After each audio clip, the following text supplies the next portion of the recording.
구로사와 아키라 감독은 전란이 난무하는 해이안 시대를 배경으로 아쿠타가와 류노스케의 단편 소설 라쇼몽과 덤불 속에 바탕하여 영화 라쇼몽을 연출한다.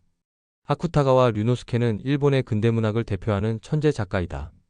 철저한 예술지상주의를 추구하여 창작 행위에 절대적 가치를 두고 인간의 도덕적 딜레마와 생존 본능을 탐구한다.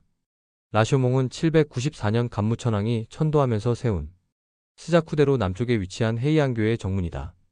당나라의 수도 장안의 남문을 본떠 지은 거대한 목조 구조물로 수도의 방어와 상징적인 입구의 역할을 함축한다. 구로사와 아키라 감독의 영화 라쇼몽은 진실과 관점의 상대성, 인간 본성의 복잡성을 탐구하는 기호적 상징이다. 영화사 다이에이로부터 시대극 영화 제작을 받은 구로사와는 아쿠타가와 류노스케의 덤불 속에 라쇼몽을 추가하여 수정한 시나리오로 영화를 제작한다. 시대극은 메이지 이전의 가부키의 무대를 모방한 격투와 난투의 연기 스타일을 추종하는 영화이다. 대사가 리드미컬한 표현 형태인 가부키는 무대 효과까지 음악화하여 무엇보다도 양식적이고 무용적인 움직임을 중요시한다. 구로사와는 천편일률적인 영웅주의 시대극의 답습에서 벗어나 인간의 주관성과 진실의 불확실성을 다루어 인간 본성에 대한 깊은 통찰을 제시한다. 비구조적인 플롯으로 반복되는 회상 장면을 자연광을 활용한 역동적인 카메라 움직임에 담아 시각적 아름다움을 극대화시킨다. 미스터리와 드라마를 결합한 라쇼몽은 불확실성과 진실의 다면성을 중심으로 숲속에서 일어난 강간과 살인사건을 다룬다. 구로사와 감독은 인간의 본성과 진실의 주관성을 탐구하여 인간이 자신의 관점과 이익에 따라 진실을 어떻게 왜곡하는지를 보여준다. 누가 옳고 그른지를 명확히 할 수 없는 상황을 통해 도덕적 판단의 모호성을 드러낸다. 영화의 시작과 끝을 장식하는 라쇼몽은 폐허가 된 문으로 사회의 붕괴와 인간의 도덕적 혼란을 나타낸다. 폐허와 비는 혼돈과 절망을 나타내며 진실의 상대성과 인간의 본성에 대한 회의를 강조한다. 사건이 벌어지는 어둡고 복잡한 숲은 진실이 숨겨진 미로와 같은 기호의 공간이다. 이야기가 여러 인물들의 관점에서 전개되는 진실을 찾기 어려운 인간의 내면과 복잡한 감정을 상징한다.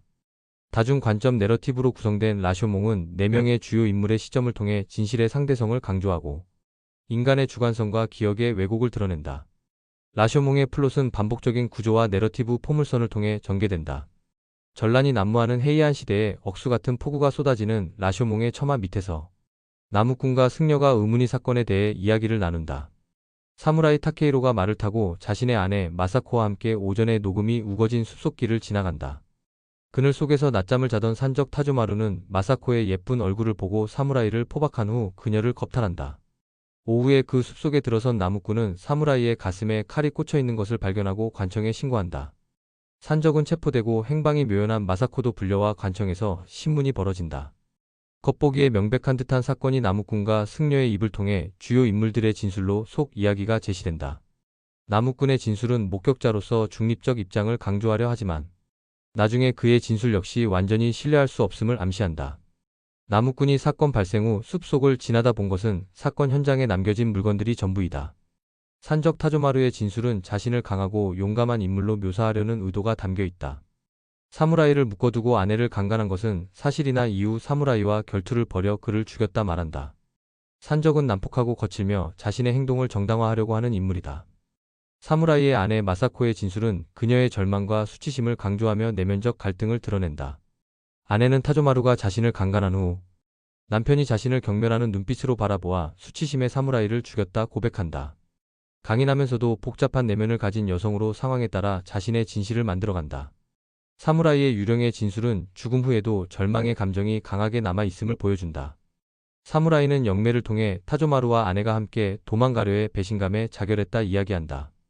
사건의 피해자이자 사망자로 사건에 대한 자신의 관점을 말하지만 그의 진술은 다른 인물들의 진술과 부딪힌다. 각 인물의 진술이 충돌하여 진실이 무엇인지에 대한 의문이 극대화되며 나무꾼의 진술이 마지막으로 추가된다. 나무꾼의 두 번째 진술은 아쿠타가와 류노스케의 원작 소설에 없는 부분이다. 나무꾼은 사무라이가 죽기 전부터 상황을 지켜보지만 관가에는 사실을 그대로 말하지 않았다. 사실 도적과 사무라이는 여자의 이간에 결투를 벌이다 사무라이가 죽고 혼자 남은 도적은 사무라이의 칼을 챙겨 달아난다. 현장에서 발견되지 않은 여자의 단검이 나무꾼이 소유한 것으로 드러나며 사건의 진실은 여전히 불확실한 채로 남겨진다. 나무꾼이 버려진 아이를 돌보는 장면은 인간의 본성에 대한 희망의 가능성을 제시하지만 나무꾼은 아이를 안은 채 옅은 미소를 지으며 영화는 끝난다. 라쇼몽은 사회적 붕괴와 도덕적 혼란의 기호적 상징이다. 당시 일본의 사회적 혼란을 반영하며 영화 전체의 어두운 분위기를 설정한다. 영화의 많은 장면에서 내리는 비 역시 정화와 재생을 의미하면서도 동시에 혼란과 절망을 나타낸다. 비가 내리는 장면은 인물들의 내면적 갈등과 사건의 복잡성을 강조한다. 사무라이의 아내가 사건 이후 자신을 바라보는 거울은 진실의 왜곡과 주관적 인식의 상징이다. 영화의 주요 사건이 발생하는 숲은 진실을 찾는 과정에서 겪는 인물들의 내면적 갈등과 욕망을 반영하는 기호적 공간이다. 권력과 폭력, 명예를 상징하는 칼은 진실을 찾기 위한 싸움의 상징이기도 하다. 다중 시점의 내러티브는 각기 다른 인물들의 증언을 통해 사건을 다각도로 보여주는 구조로 진실의 다면성을 강조한다. 사건을 외부에서 바라보는 관점을 제공하는 라쇼몽은 관객이 사건을 단순히 목격하는 것이 아니라 그것을 해석하고 판단하도록 유도하는 기호적 프레임이다.